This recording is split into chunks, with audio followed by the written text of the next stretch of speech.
बुद्ध से जाने कोई व्यक्ति अच्छा या बुरा क्यों बन जाता है।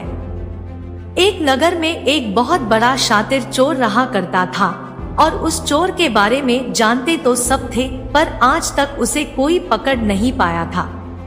उस चोर ने अपना पूरा जीवन चोरी करने में लगा दिया हुआ था। उसके पूरे नगर में और उसके आसपास के इलाकों में भी उसकी बराबरी का चोर कोई नहीं था। हेलो दोस्तों, गरीब की एक गरीब बेटी हूँ। प्लीज चैनल सब्सक्राइब जरूर करें। आगे बढ़ने के लिए बीच में वीडियो मेरी बात के लिए माफी चाहता हूँ। दोस्तों, उस चोर का एक बेटा भी था जिसे वह अपनी तरह एक शातिर चोर बनाना चाहता था। वह शातिर चोर अपने बेटे को हमेशा एक ही बात सिखाता था कि बेटा कभी भी किसी साधु सन्यासी का उपदेश मत सुनना। अगर कोई तुमसे कुछ कहने भी लगे तो अपने कान बंद कर लेना और वहां से भाग जाना।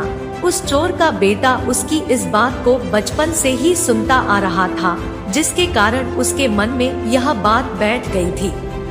क्योंकि उस लड़के का पूरा ध्यान चोरी करने पर ही था, इसीलिए वह भी अपने पिता की तरह एक शातिर चोर बन जाता है। हमारा ध्यान जिस भी चीज पर ज्यादा होता है, हम उस चीज में माहिर हो जाते हैं। एक दिन वह चोर सोचता है कि छोटी मोटी चोरियां तो बहुत कर ली, क्यों ना आज राजा के महल में ही डाका डालूं। राजा के महल में चोरी करने के उद्देश्य से वह चोर महल की ओर चल पड़ता है। मार्ग में उसे कुछ लोगों की भीड़ नजर आती है। वो उस भीड़ को देखकर रुकता है और यह देखता है कि वे लोग क्या कर रहे हैं। जब वो चोर भीड़ के करीब जाता है तो वो देखता है कि सभी लोग एक एक करके एक सन्यासी के चरणों में गिरकर उनका आशीर्वाद ले रहे हैं। वो सन्यासी और कोई नहीं बल्कि गौतम बुद्ध थे। वो चोर बुद्ध को देखकर उनकी तरफ आकर्षित हो जाता है, क्योंकि उसने भी पहली बार इतने तेजस्वी व्यक्ति को देखा हुआ था। अचानक उसे अपने पिता की बात याद आ जाती है कि साधु सन्यासियों से दूर रहना चाहिए। एक बार को वह सोचता है कि वह वहां से चला जाए, लेकिन फिर उसके मन में एक प्रश्न उठता है कि पिताजी ऐसा क्यों कहते थे। इस प्रश्न का उत्तर जानने के लिए वो चोर सभी लोगों के साथ बैठ जाता है और गौतम बुद्ध का उपदेश सुनने लग जाता है। बुद्ध उस उपदेश में झूठ बोलने की व्यर्थता और विश्वासघात के बारे में बताते हैं। उपदेश समाप्त होने के बाद वहां बैठे सभी लोग अपने अपने घर चले जाते हैं और वो चोर भी चोरी करने के लिए महल की ओर चल पड़ता है। रास्ते में चलते हुए चोर अपने मन में सोचता है कि क्यों ना आज उपदेश में कही हुई बातों को मानकर ही देख लिया जाए। उसके बाद वो चोर महल की दीवार पर से कूदकर जाने की बजाय महल के द्वार से ही अंदर प्रवेश करने लग जाता है। ऐसा करते देख महल का द्वारपाल उसे रोकता है और उससे पूछता है कि कौन हो भाई और कहाँ जा रहे हो। वो चोर द्वारपाल से कहता है कि मैं एक चोर हूँ और अंदर चोरी करने के लिए जा रहा हूँ। उस चोर की बात सुन द्वारपाल सोचता है कि महल का कोई एक नौकर होगा और मुझसे मजाक कर रहा है। वैसे भी कोई चोर अपने आप को कभी भी चोर नहीं बताता है और वो द्वारपाल उस चोर को महल के अंदर जाने के लिए प्रवेश करने दे देता है। महल में प्रवेश करने बाद वो चोर उस तिजोरी तक पहुंच जाता है जहां पर खजाना रखा हुआ था।